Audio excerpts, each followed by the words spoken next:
Let's turn now to the situation in Peru, bracing for a massive demonstration calling for the resignation of President Dina Boluarte. Most of the protesters are from Peru's indigenous community, supporters of the ousted leader, Pedro Castillo. Over 40 people have been killed in the police and military crackdown on the protests over the past 5 weeks. Boluarte is Peru's 6th president in the past 5 years. We're joined now by the political analyst Gonzalo Banda, who is in Lima for more on this. Gonzalo, thanks for being with us. I'm wondering, from your perspective, what is the big development today on this situation? Clearly, we've got masses of people coming into Lima. I'm wondering if there's any developments on the political front. Yes, you have a very big demonstration in the southern areas from Peru. You have a march that is called Marcha de los Cuatro Suyos, Four Suyos March, that they are going to Lima to try to convince the establishment for the resignation of Dina Boluarte. No? They do not seem to identify with the policies from Dina Boluarte. They consider her she has betrayed her promise from a leftist government with this new alliance with the political right in the Congress in Peru. In terms of what happens next, we've had 5 weeks of demonstrations and, of course, a military crackdown, which is attracting the attention of the international community. None of this is good for Peru's image. No. We had like 6 presidents in just 6 years, a parliament that was closure in the last 4 years, and it's a mess.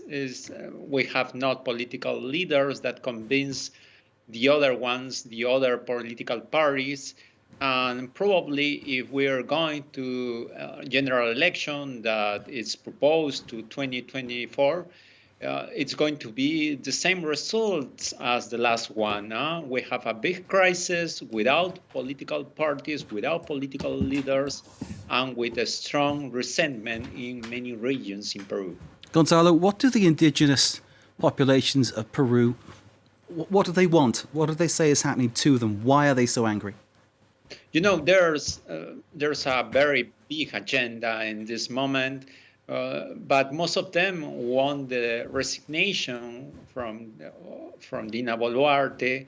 They want as well the closure of the Congress that is, in this moment, is legally impossible, and they want another claims like General Assembly or a new Constituent Assembly to write a new constitution.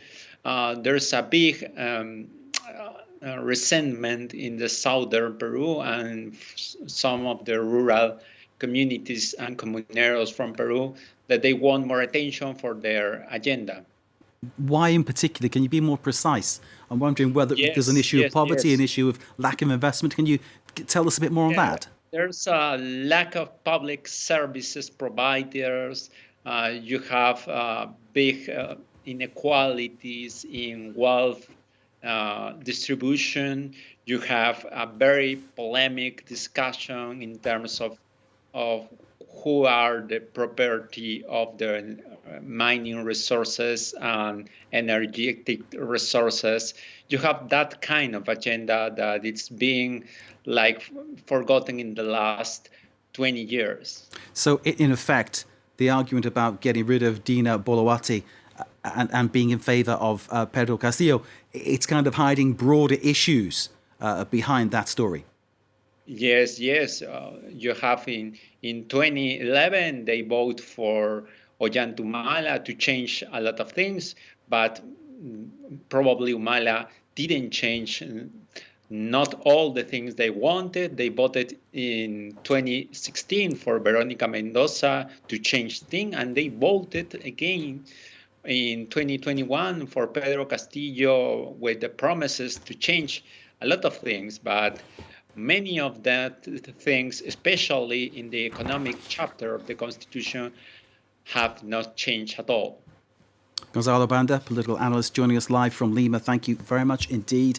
Lima, of course, where thousands of people are gathering for what is predicted to be the biggest demonstration yet in 5 weeks of protest, which have basically bogged down Peru. There have been over 40 people, mainly all protesters, one person from the security services. So over 40 people killed so far in these demonstrations. Gonzalo Banda, thank you once again.